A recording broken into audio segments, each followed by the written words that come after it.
Bom dia, boa tarde, boa noite. Meu nome é Shirley Stephanie Munhoz Fernandes, sou doutoranda do Programa de Nutrição e Saúde Pública no grupo de pesquisa da professora Sandra Ribeiro. Nesta oportunidade, vou comentar um pouco sobre o critério Glean para diagnóstico da malnutrição.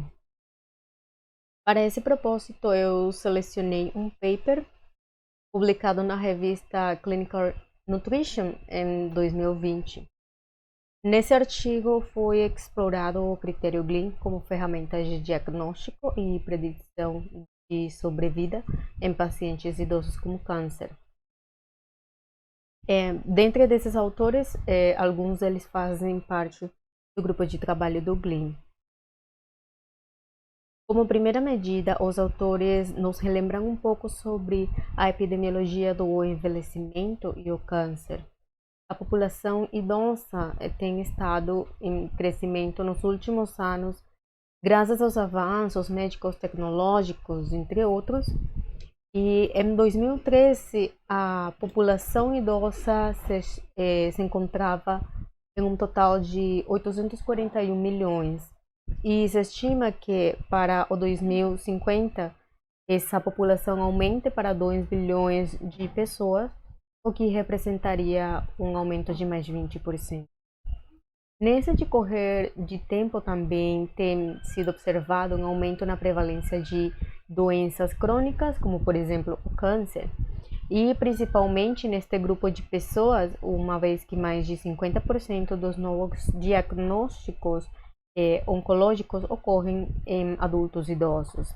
E aproximadamente 71% das mortes por causas oncológicas ocorrem também nessa população. Então, dessa forma, esse aumento da população e o incremento da incidência de câncer nos traz como consequência uma maior proporção de pacientes oncológicos idosos. Então, por outro lado, a população idosa, além de ser afetada com essa doença fatídica, nessa fase da vida as pessoas também são altamente afetadas por uma outra condição clínica, que é a malnutrição. O envelhecimento é um dos fatores associados com a sua ocorrência, mas também a própria doença oncológica e o tratamento farmacológico anticancerígenos também são grandes contribuintes no desencadeamento da malnutrição. Nesse sentido, os idosos, que são um grupo de pessoa mais vulnerável e exposta a diferentes fatores de risco, se faz plenamente necessário que essas pessoas sejam submetidas a uma avaliação nutricional e uma intervenção nutricional, visto que os idosos, e principalmente os idosos malnutridos, eles vão ter uma maior chance de apresentar desfechos negativos em saúde, como por exemplo a internação prolongada, maior risco de infecção, menor efeito e tolerância ao tratamento farmacológico, à terapia oncológica e maior chance de mortalidade, entre outros.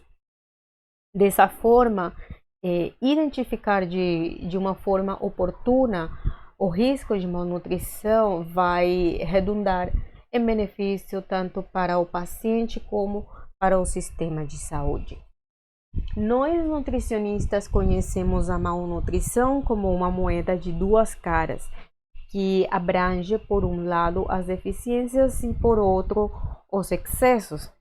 No entanto, nesse cenário da nutrição clínica, o termo malnutrição ele faz referência principalmente às deficiências, sendo definida como um estado que resulta da falta de ingesta ou captação de nutrientes que leva a uma alteração da composição corporal, levando a uma diminuição das funções físicas e mentais e um maior risco na piora dos desfechos clínicos da doença, o que pode resultar de fatores como a inanição, a doença ou mesmo o envelhecimento. Esses fatores se podem apresentar sozinhos ou combinados.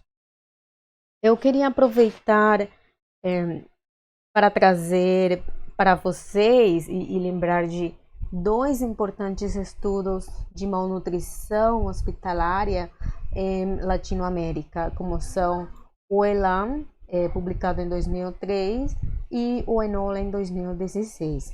Nesse estudo, pode-se observar que a identificação da malnutrição feita pela ferramenta da avaliação global subjetiva diminuiu em uma pequena proporção, o que poderia ser como um possível resultado do estado nutricional ter cobrado uma certa importância no cenário hospitalar. Isso nós observamos no fato de que a porcentagem do registro do estado nutricional nos prontuários médicos teve um razoável aumento, assim também como o registro do peso nos prontuários, que aumentou de uma forma considerável. Outro fato interessante que nós observamos nesses estudos é que as doenças oncológicas continuam sendo uma das principais patologias associadas à ocorrência de malnutrição. Dada a grande importância de identificar, avaliar, tratar a malnutrição, é preciso ter uma ferramenta diagnóstica. No nível global, existem diferentes ferramentas desenvolvidas por vários pesquisadores e algumas com um foco mais específico, por exemplo, a CAPCIA. Essa heterogeneidade de ferramentas traz certas dificuldades desde várias perspectivas, como são a própria definição do conceito de malnutrição, outros, por exemplo, como o reporte de dados epidemiológicos, entre outros. E visto que não existe uma abordagem ou um método padrão ouro definido e uniforme de forma global, no ano 2018, as sociedades de nutrição clínica mais importantes do mundo, elas realizaram um consenso através de um grupo de trabalho constituído por experts e representantes dessas sociedades, onde se levou a cabo uma pesquisa a partir das ferramentas de rastreio nutricional, e eles identificaram, a partir dessas ferramentas, quais seriam os itens em comum que são avaliados nessas diferentes ferramentas, o que finalmente levou ao surgimento do Global Leadership Initiative on Malnutrition, o GLIM, que é um critério universal definido para diagnosticar a malnutrição em adultos. Então, o GLIM, ele se constitui como um algoritmo de 2 passos. No primeiro passo, se realiza uma triagem que pode ser efetuada com uma ferramenta validada das muitas que nós já conhecemos. Nesse resultado, a partir da triagem, esses pacientes triados, onde ele se identificou um risco de malnutrição, se procede a realizar uma avaliação nutricional, onde se considerem as diferentes recomendações do critério GLIM, no qual se incluem dados fenotípicos, como são a perda não intencional de peso, o índice de massa corporal e a avaliação da massa muscular. Assim também como dados clínicos que vão permitir avaliar o critério etiológico, como são a redução da ingesta ou assimilação de nutrientes, a carga da doença ou condição inflamatória.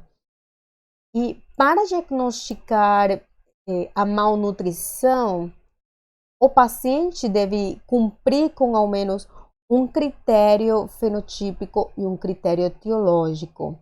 E a partir desse critério fenotípico vai ser realizada a classificação da severidade ou da gravidade da malnutrição. Então, os critérios de classificação, tanto para o critério fenotípico e etiológico, foram definidos uns pontos de corte. A perda de peso não intencional foi definida em porcentagem para os últimos 6 meses, maior de 5% e maior de 10% quando fosse mais de 6 meses. O baixo índice de massa corporal, de acordo com a idade, para pessoas menores de 70 anos, em 20, e para pessoas maiores de 70 anos, 22 kg por metro quadrado. A população asiática tem definido seu próprio ponto de corte. A redução da massa muscular não foi definido um ponto de corte, pois existem vários métodos de acordo à disponibilidade de cada instituição ou pesquisador, e o que eles recomendaram é que seja considerado os pontos de corte de acordo com o equipamento ou método de diagnóstico utilizado, recomendado pelo grupo europeu de sarcopenia.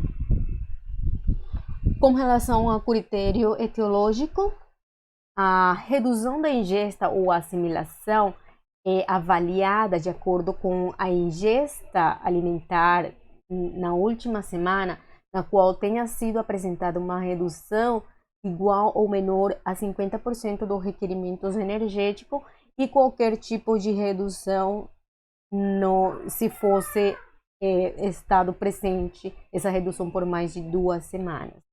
E outra forma de avaliar esse domínio desse critério é que a pessoa apresente algum sintoma ou alguma condição gastrointestinal que possa impactar o processo de absorção ou assimilação de nutrientes. O outro domínio é a inflamação ou a carga da doença, que também não foi recomendado exatamente um método para avaliar esse componente, pois existem diversos métodos disponíveis, mas o que sim eles recomendam é que deve ser avaliado segundo o critério ou a expertise médica. Eles também recomendam se apoiar de diferentes marcadores inflamatórios, como são, por exemplo, proteína C reativa, entre outros que possam estar disponíveis. Além disso, o critério Glean também permite fazer a classificação da gravidade da malnutrição, e a classificação da malnutrição ela vai estar baseada unicamente pelo critério fenotípico. E de acordo com os pontos de corte definidos para cada domínio desse critério, vai ser definido o grau de malnutrição em moderado ou severo. Então, visto que o critério Glean ele é considerado como uma ferramenta que apresenta uma validade de conteúdo, ou seja, que foi desenvolvida por um grupo de pessoas expertas e que foi baseado em informações de acordo com toda a evidência científica. Porém, ele precisa de outros métodos de validação que possam consolidar essa ferramenta como uma ferramenta válida para realizar diagnóstico de malnutrição. Então, dado por esse motivo, os autores no presente estudo, eles consideraram utilizar os dados do seu estudo em pacientes idosos com câncer para determinar a capacidade da ferramenta Glean para diagnosticar a malnutrição nesses pacientes e predizer desfechos clínicos adversos, como nesse caso é a sobrevida que eles avaliaram. Então, para a execução dessa análise, eles usaram dados persistentes de uma coorte observacional multicêntrica, da qual fizeram essa análise retrospectiva em pacientes idosos com câncer, e foram denominadas duas coortes. A coorte primária, onde participaram 3 instituições hospitalares da China. Essa coorte foi composta por 1.192 pessoas e esses pacientes foram recrutados durante 5 anos. E a outra coorte, que foi uma coorte de validação, que foi composta por um grupo de 300 pacientes e foram obtidos de uma instituição também na China. Ambas as coortes apresentaram os mesmos critérios de inclusão e exclusão, que foram ser maior de 65, ter uma idade igual ou maior de 65 anos e apresentar diagnóstico de tumor sólido em qualquer estágio. E os critérios de inclusão foram aquelas variáveis que apresentassem mais de 10% de dados faltantes ou pacientes que tivessem valores faltantes para variáveis específicas. Os dados coletados foram variáveis demográficas e clínicas, como são o sexo, o consumo de álcool, o consumo de cigarro, alguns marcadores séricos, como são hemoglobina, albumina, hemograma, né, a partir do qual eles calcularam a razão de neutrófilo linfócito e razão de plaquetas linfócito. Além disso, dados clínicos como a localização do tumor e o estágio do tumor.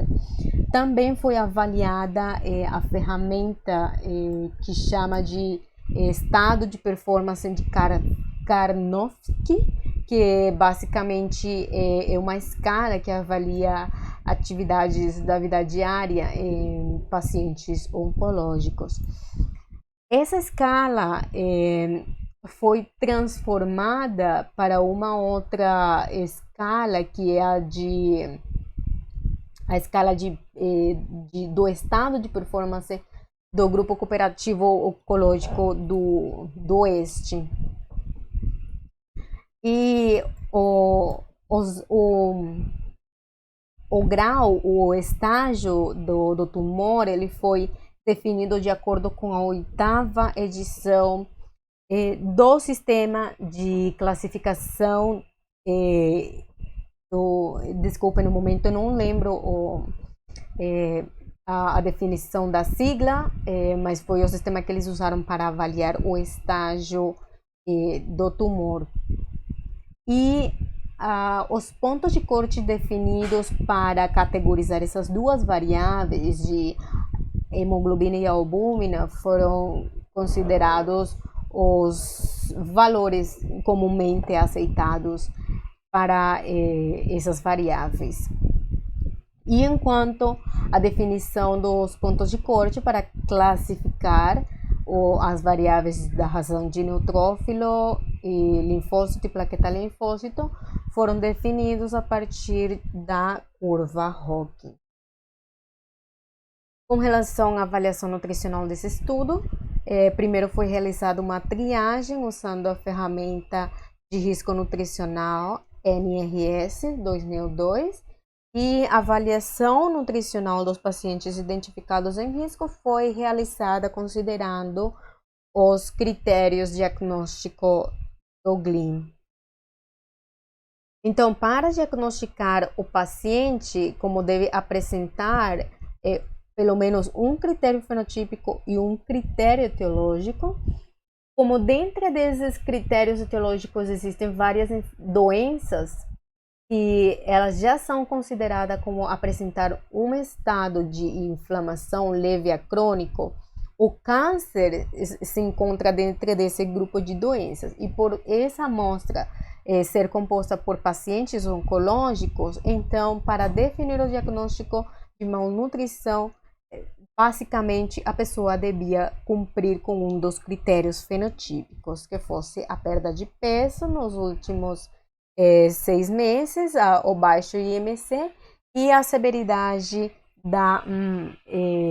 do déficit de massa muscular. Para avaliar esses critérios fenotípicos, eles se apoiaram dos dados antropométricos, como são,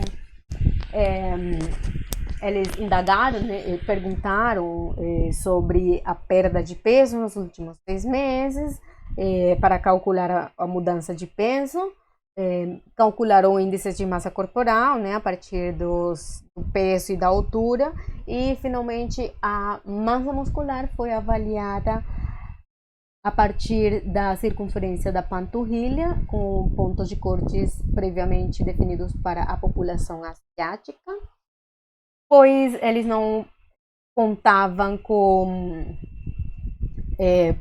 equipamentos para realizar a avaliação mais precisa da massa muscular. E para avaliação da redução da ingesta alimentar, os pesquisadores se basearam nos sintomas relatados pelos pacientes, como são a diminuição da ingesta alimentar e a presença de sintomas gastrointestinais que pudessem impactar essa ingesta. Na análise estatística, eles apresentaram as variáveis em medianas e interquantis. A sobrevida, inicialmente definiram como esse período de tempo em que o paciente foi diagnosticado com a doença até a data da morte da pessoa ou do último dia de seguimento. E eles calcularam a sobrevida pelo método de Kaplan-Meier e o teste de log-rank, e o hazard ratio eles calcularam a partir de análise de regressão de Cox. Eles, a partir desses modelos, a partir dessas análises, eles construíram modelos multivariados de regressão de Cox para testar essa significância das variáveis clínicas relevantes para essa condição e também dos domínios do critério Gleam.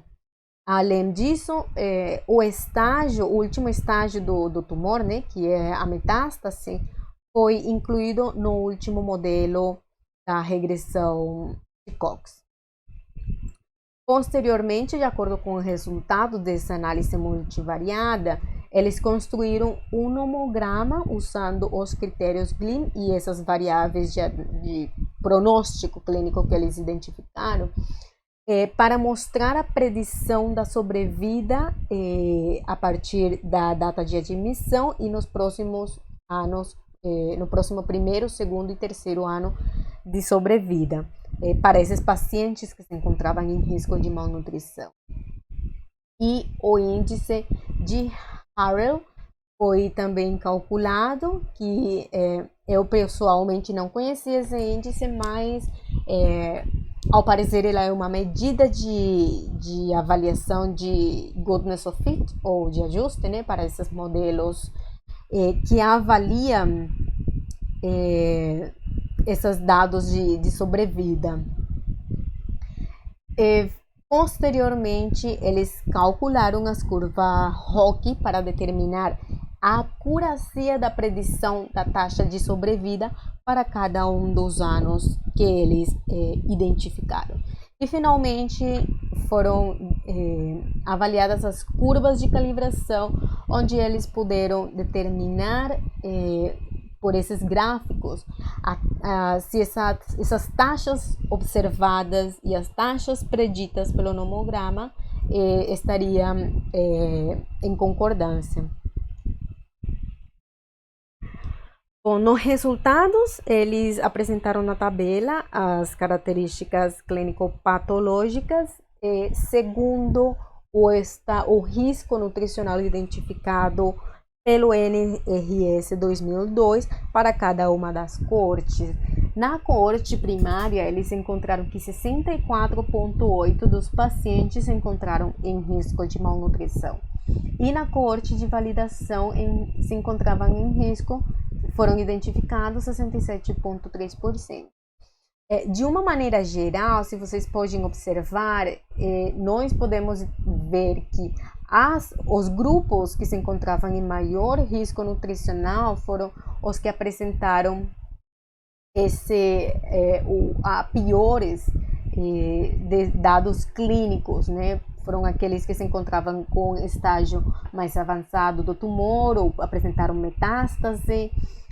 Também foram aqueles que apresentaram tumores digestivos, tiveram uma maior deficiência na sua performance física, e foram as pessoas que também apresentaram os maiores níveis de marcadores inflamatórios.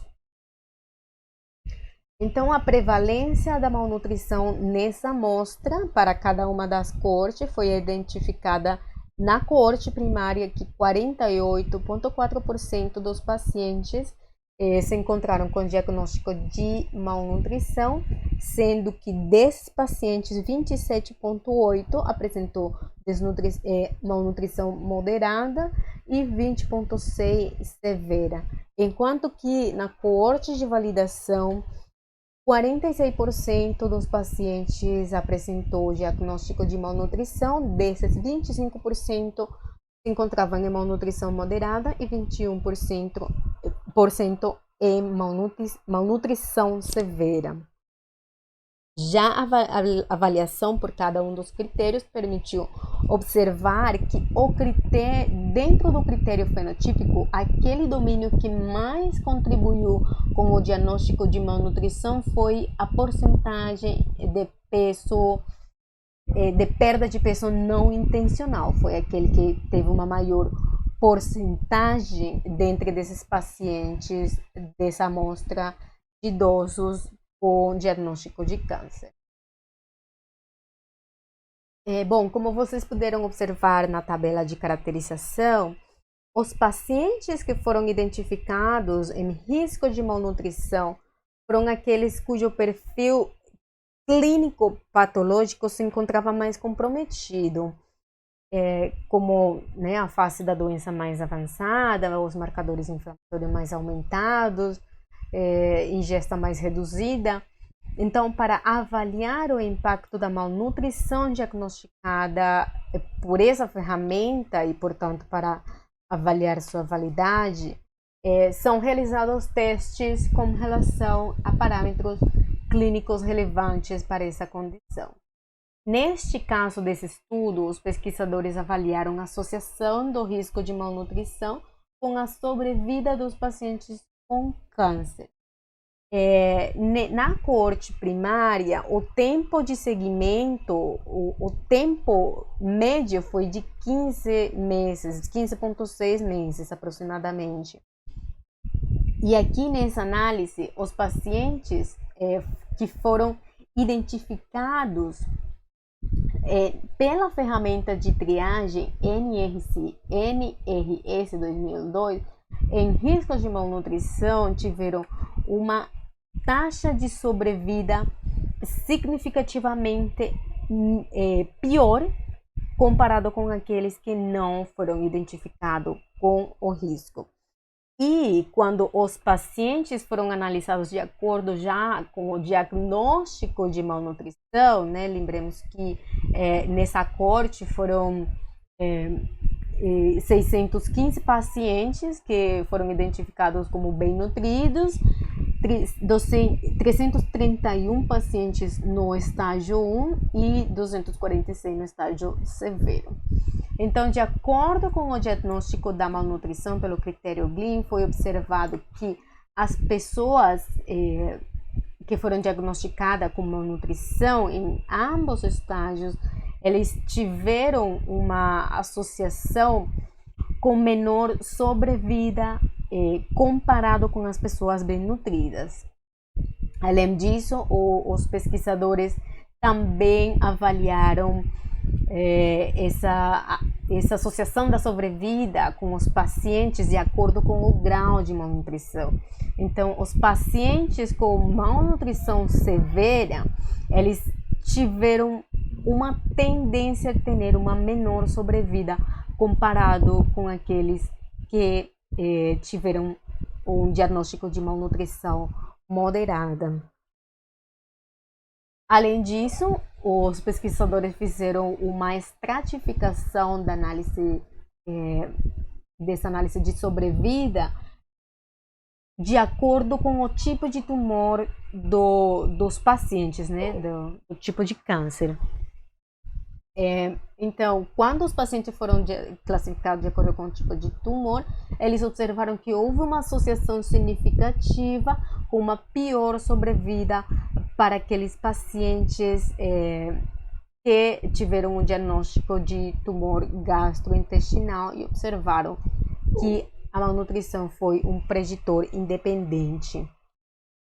Com relação ao diagnóstico de tumores das vias respiratórias, aqui a gente pode observar, né, que realmente os pacientes malnutridos eles tiveram uma pior sobrevida, porém o resultado não foi significativo. O mesmo ocorreu com outros tipos de tumores. No entanto, uma coisa que os autores destacam, inclusive na discussão, é que o tamanho da amostra das pessoas com diagnóstico de tumor das vias respiratórias ou de outros tipos de tumores não foi muito grande. Então, o que pode ter contribuído com essa falta de significância estatísticas na estratificação desses dois tipos de tumores. Com relação aos resultados da análise de regressão de Cox, eles apresentaram, né, os modelos univariados e multivariados.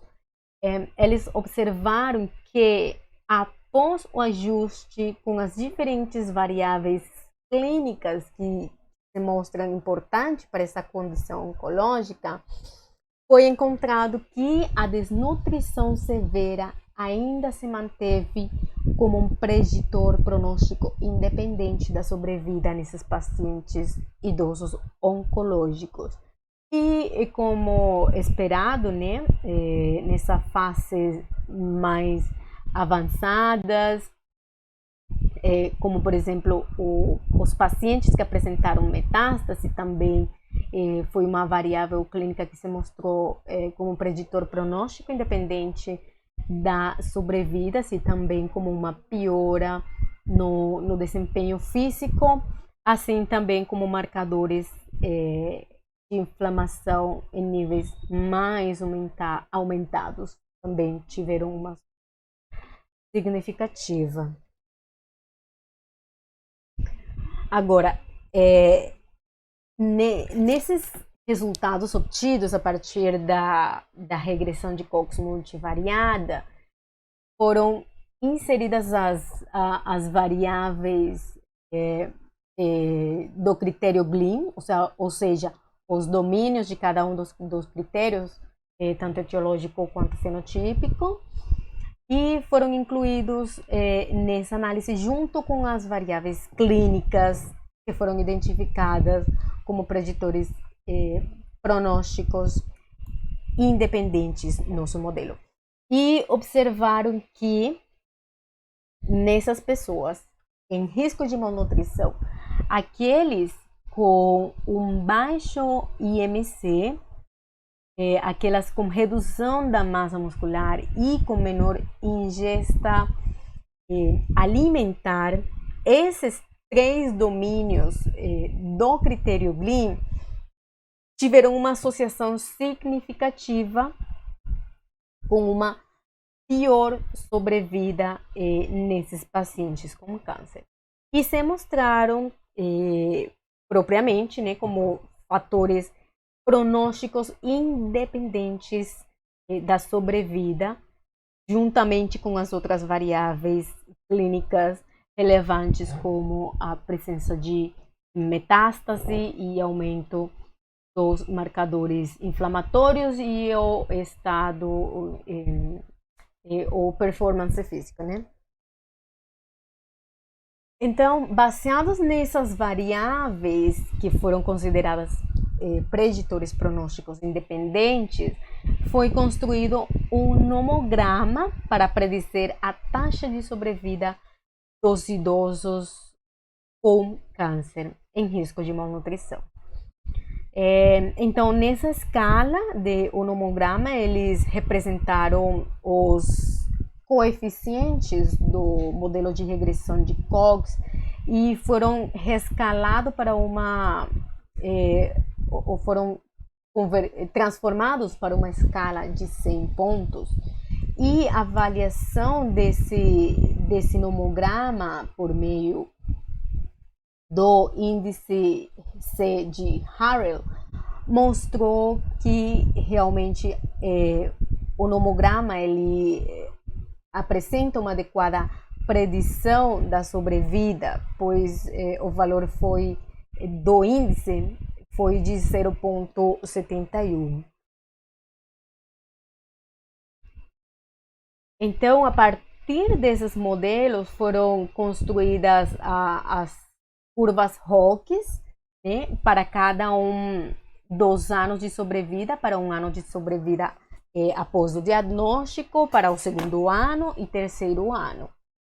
Então, na coorte primária, foi observado que a predição da sobrevida nessa coorte para o primeiro e segundo ano foi relativamente adequada, né? De acordo com o valor da área sob a curva. O primeiro e segundo ano se mostraram mostraram uma predição relativamente acurada, o que não aconteceu muito para o terceiro ano de sobrevida. A mesma avaliação foi realizada, a mesma análise, foi realizada para a coorte de validação.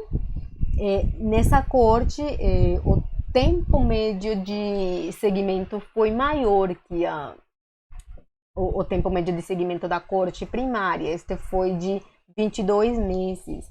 E para eles também foi construído um nomograma que inclusive teve um índice de Harrell um pouco maior que para a coorte primária, para predizer essa taxa de sobrevida em pacientes com câncer, idosos com câncer em risco de malnutrição. E as curvas Hawkins mostraram que essas taxas preditas de sobrevida foram inclusive mais acuradas que as predições na coorte primária. A gente pode observar isso de acordo com o valor da área sob a curva. E inclusive,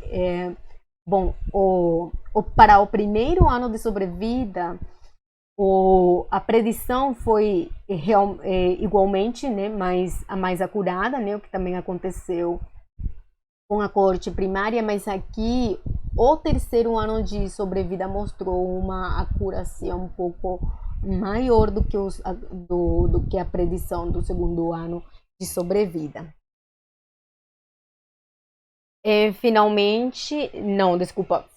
As curvas de calibração, né, finalmente foram realizadas, né, ou plotadas para avaliar essa probabilidade de sobrevida diagnóstica predita para o primeiro e segundo ano de sobrevida na coorte primária com relação aos dados observados de sobrevida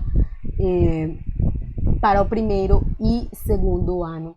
E eles observaram que essa mesma análise da plotagem dessas curvas de calibração foi realizada também para a coorte de validação, e ambas as coortes apresentaram uma adequada predição da sobrevida, de acordo com o nomograma, para ambas as coortes. Então, quer dizer que o nomograma prediziu adequadamente a sobrevida dos pacientes em risco de malnutrição idoso nessa fase idosa com câncer, né? E já por último, né, os autores eles avaliaram a acuracia do nomograma comparada com aquele sistema de classificação TNM que eles usaram para classificar, né?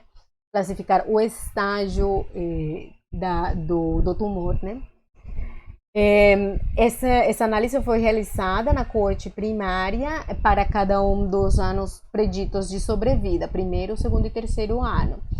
E eles observaram que,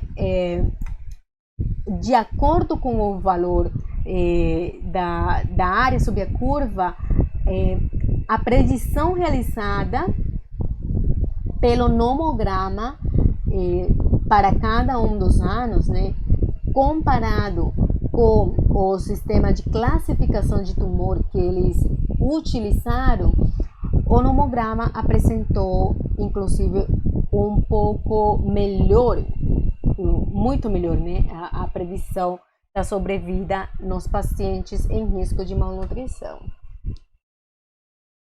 Principalmente para o primeiro e segundo ano. O terceiro ano já não foi tão acurado assim essa predição do nomograma comparado com o sistema de classificação de tumores. Bom, finalmente os autores reforçam esse conceito de malnutrição e a importância de ser avaliada em pacientes idosos com câncer, pois é um fator de risco muito alto para a sobrevida desses pacientes e para a apresentação ou a ocorrência de desfechos negativos em saúde. E, inclusive, eles reforçam que é uma recomendação das sociedades internacionais de nutrição clínica para os pacientes com diagnóstico de câncer. Essa triagem e diagnóstico de malnutrição deve ser feito necessariamente nesses pacientes com câncer. E com relação ao uso da ferramenta GLIM, como uma proposta de método diagnóstico global de malnutrição, são requeridos, né, estudos que validem o desempenho de classificação dessa ferramenta. Então, para isso, os pesquisadores realizaram esse estudo, né, e eles mostraram que, por meio da ferramenta GLIM, eles identificaram porcentagens de malnutrição relativamente parecidas na coorte primária e na coorte de validação, mas também para cada um dos graus de classificação de severidade da malnutrição. Nesse estudo, os autores também discutem um pouco esses achados da prevalência de malnutrição nessa amostra de pacientes idosos oncológicos com relação a outros estudos previamente conduzidos também onde foi utilizada a ferramenta GLIM. Nesses estudos, um deles realizado em pacientes idosos com doença oncológica no nível de sangue, né, ou seja, hemato-oncológico, e observaram que 34,5% dos pacientes desse estudo apresentou o diagnóstico de malnutrição. Porém, eles indicam que nesse estudo o tamanho da amostra utilizado para fazer o cálculo dessa prevalência de malnutrição foi um pouco pequeno, bastante pequeno, né, comparado com esse estudo, o que não permite ter uma adequada comparação com o achado neste estudo. Outro estudo realizado também, no qual foi utilizado o diagnóstico GLIM em pacientes idosos, adultos idosos, foi nesse estudo onde eles encontraram que 25,7% dessa amostra apresentou diagnóstico de malnutrição. No entanto, foi destacado que os pacientes desse estudo não apresentavam diagnóstico de câncer, visto que essa doença ela está altamente associada ou constitui já um fator de risco para a ocorrência de malnutrição, não poderia ser comparável com o presente estudo por conta desse diagnóstico que os pacientes nesse estudo não foram oncológicos. E comparando essa prevalência de malnutrição em relação a outras ferramentas usadas em outros estudos, mas nessa mesma população de idosos em malnutrição com câncer, se encontraram que nesse estudo NutriCâncer foi encontrada uma prevalência de 44,9% de pacientes em malnutrição, o que é um valor relativamente comparável com o achado do estudo deles. E em outros estudos, foi usando diferentes critérios diagnósticos, se encontraram uma prevalência de malnutrição em pacientes idosos oncológicos desde 27% até 46%. Então, os autores mostraram que a malnutrição classificada de acordo com o algoritmo Gleam, tanto no estágio moderado quanto severo, eles estão associados com uma menor sobrevida comparado com pacientes sem malnutrição, o que tende a piorar com o grau de severidade, sendo o grau quanto mais severo, pior a sobrevida comparado com o estágio moderado de malnutrição. Então, nesse estudo, o critério Gleam, ele mostrou, embora ser um estudo retrospectivo, demonstrou ter uma adequada habilidade para discriminar os pacientes, a sobrevida dos pacientes oncológicos idosos, né, em risco de malnutrição. Comparado com outros estudos, onde também foi utilizada a ferramenta Gleam, eles também conseguiram demonstrar que essa ferramenta tem uma adequada habilidade para discriminar o impacto da malnutrição, né, em parâmetros clínicos relevantes, né? Nesse caso desse estudo foi com relação à mortalidade ao humano, em pacientes com neoplasias hemato-oncológicas, se mostrou que o Gleam também é um adequado preditor para esses parâmetros clínicos relevantes. Além disso, se mostrou neste presente estudo que a malnutrição severa, ela também se observou como um preditor independente para o pronóstico da sobrevida, inclusive após ajuste com outras variáveis clínicas importantes nessa condição, como são a metástase e a performance física desses pacientes. Mais uma vez também, em outros estudos, essa mesma ferramenta Gleam tem mostrado essa significância de predição desses desfechos clínicos relevantes, como por exemplo a mortalidade. Então, o critério Gleam tem mostrado uma adequada habilidade para mostrar ou validar-se como uma ferramenta adequada para predizer esses desfechos clínicos importantes. Além disso, nesse estudo também foi demonstrado, né, que a malnutrição severa foi constituída também, foi consolidada, né, por dizer, talvez, né, como um fator pronóstico independente, principalmente para tumores do trato gastrointestinal.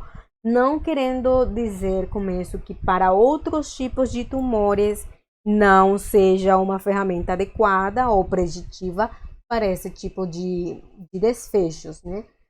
Mas outros estudos têm mostrado que a malnutrição severa também tem sido associada com outros desfechos clínicos importantes, como são as complicações cirúrgicas e a mortalidade pós-operatória. Com relação a esses outros tumores, os autores eles destacam muito bem que se precisam de outros estudos para confirmar esses achados, pois na amostra dele se considera que o tamanho da amostra para outros tipos de tumores possa ser uma indução de viés para avaliar a significância dessa análise. Então, para testificar com relação a esse dado, os autores contrastaram os resultados de outro estudo, onde se mostrou que pacientes com câncer de pulmão com diagnóstico de malnutrição pelo critério Gleam tiveram uma associação negativa com a escala de desempenho físico a qual eles usaram para transformar a escala que eles inicialmente usaram, que foi a de Karnofsky, e de forma similar, no estudo deles, eles conseguiram mostrar que também os pacientes oncológicos malnutridos, quando comparado com os bem nutridos, também apresentaram uma piora significativa nesse desempenho físico avaliado pela mesma escala, que inclusive foi uma das variáveis que eles incluíram no nomograma para predizer com boa acurácia a taxa de sobrevida para 1 e 2 anos de sobrevida após a admissão hospitalar, e que foi demonstrado na corte de validação. Além disso, nesse nomograma que eles construíram, também foram incluídas, onde também foram incluídos os três domínios, três domínios do critério Gleam, para predizer esse pronóstico do paciente idoso com câncer em risco de malnutrição. O nomograma ele mostrou uma predição, inclusive, mais acurada do que o próprio sistema convencional de classificação de tumores. De igual forma, os marcadores inflamatórios, nesse caso, a ração de neutrófilo linfócito e os níveis de albumina, que foram identificados como fatores de risco independente para o pronóstico de sobrevida nesses pacientes, eles deram uma força nesse poder preditivo do nomograma. E uma vantagem disso é que essas variáveis que eles incluíram nesses modelos são parâmetros que são utilizados normalmente na prática clínica rotinária, o que pode representar uma vantagem para colocar na prática a ferramenta do Gleam. Finalmente, esse estudo ele também conta, como todos os estudos, né, com algumas limitações. Uma delas é que nessa população, ao se tratar de pacientes idosos, como a ferramenta mais utilizada para essa população é a ferramenta da mini avaliação nutricional, e que eles não usaram nesse estudo por se tratar, né, de uma avaliação retrospectiva, eles consideraram essa como uma das limitações, certamente, por a mini avaliação nutricional ser considerada um semi-padrão ouro para a população idosa. Outra das limitações foi o ponto de corte adequado para a redução da massa muscular, pois, como no critério Gleam não são identificados pontos de corte específicos, eles utilizaram os pontos de corte para a sarcopenia de um outro estudo que foi realizado na China para a população dessa mesma idade. Então, esse pode ser outro ponto fraco desse estudo. E, além disso, outra das limitações é que esse estudo avaliou essa validez, né, da ferramenta Gleam com relação a um desfecho só, foi a sobrevida, e existem também outros parâmetros clínicos relevantes para essa população oncológica, como são, por exemplo, a mortalidade, mobilidade e o que eles recomendam fazer em futuros estudos. E, bom, já para concluir, esse estudo conseguiu mostrar que o critério Gleam realmente conseguiu diagnosticar a malnutrição e também predizer a sobrevida de pacientes idosos com câncer. Obrigada pela atenção.